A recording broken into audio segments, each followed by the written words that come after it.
I like to do these on the floor just because I feel like closer to the machine, if that makes sense. I feel like I can lock the triceps in more.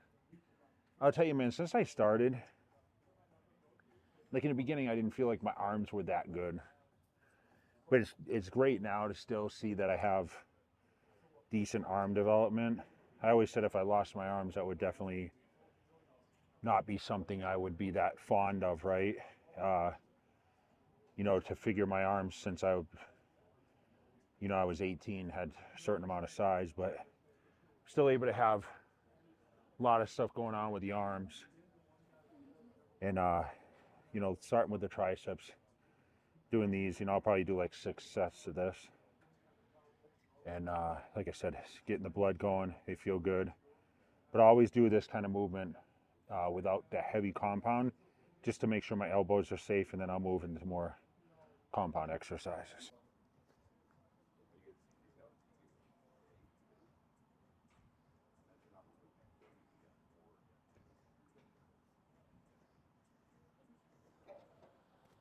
Pretty standard here, guys. Why I like this machine is because of this. You know, a lot of these new dip machines, they have kind of a locked, so it's not really isolateral. So with this, I always focus on doing dips. Now, I always did like body weight or added weight to dips. With this, for some reason, the way it's positioned, you can really get the tricep back enough and get that lock. So it's more isolation on the triceps, where I feel like the chest and the shoulders, everything come into play when you're doing, you know, the body weight dips. You have to really concentrate, where this, it's kind of an allowance to feel the muscles work. So I focus on 12 reps, doing 4 sets here. Probably won't do a ton of exercises, more just like 4 sets of each. So probably 12, at least 12 sets for triceps, 12 sets for biceps. Like I said, starting with triceps. So I'm gonna stand, if you look where my feet are, see I actually stand on the piece a little bit, just so I don't go over backwards.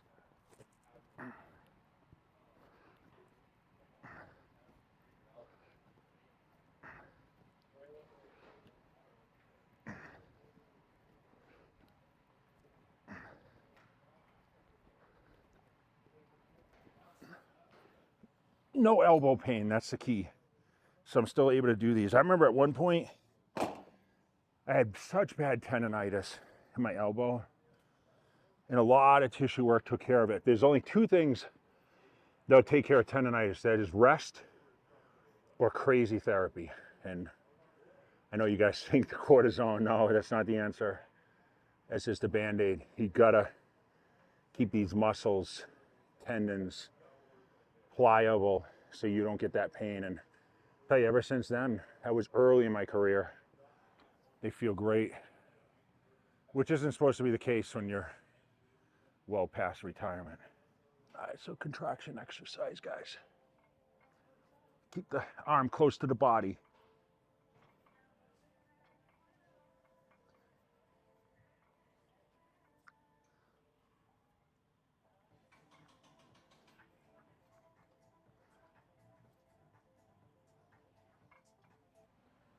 All right, always the first movement when I'm training at Kilo is this stationary elbow.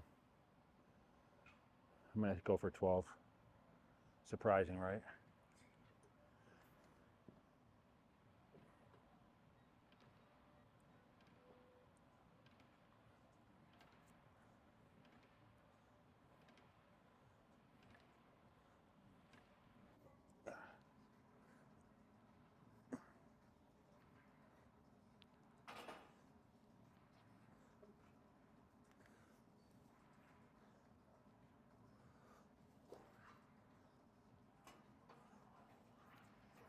This is 40. I feel like I can go up to 45, and then I get 45 on it. I'm like, oh, it's fatigued. You know, I'm shaking right now. I'm trying to do, you know, I think I did 10 on each side. It's a little harder when you're alternating. I used to do, you know, not to say you don't, like one arm at a time, just 10 straight reps, then with the other arm. It's also a way to switch it up so you don't get bored. I just get so bored with arms. The last exercise. Actually, we might do one more, but.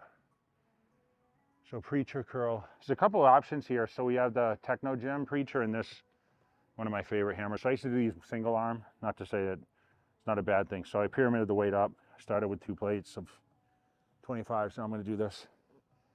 I always thought I had weaker biceps because I wasn't able to pull as much weight as a lot of people, but the size was a lot different, right? So that's all we care about. We don't care about how much weight we pull. It's all about the position on stage, right?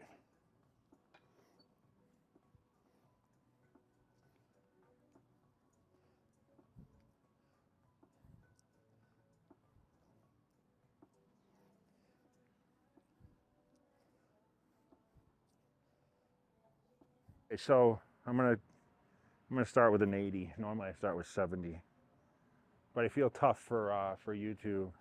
So you guys that aren't super motivated, this usually is people's first exercise, but I started with the seated, and I'm going to try to do 12 reps. Now watch my form, okay?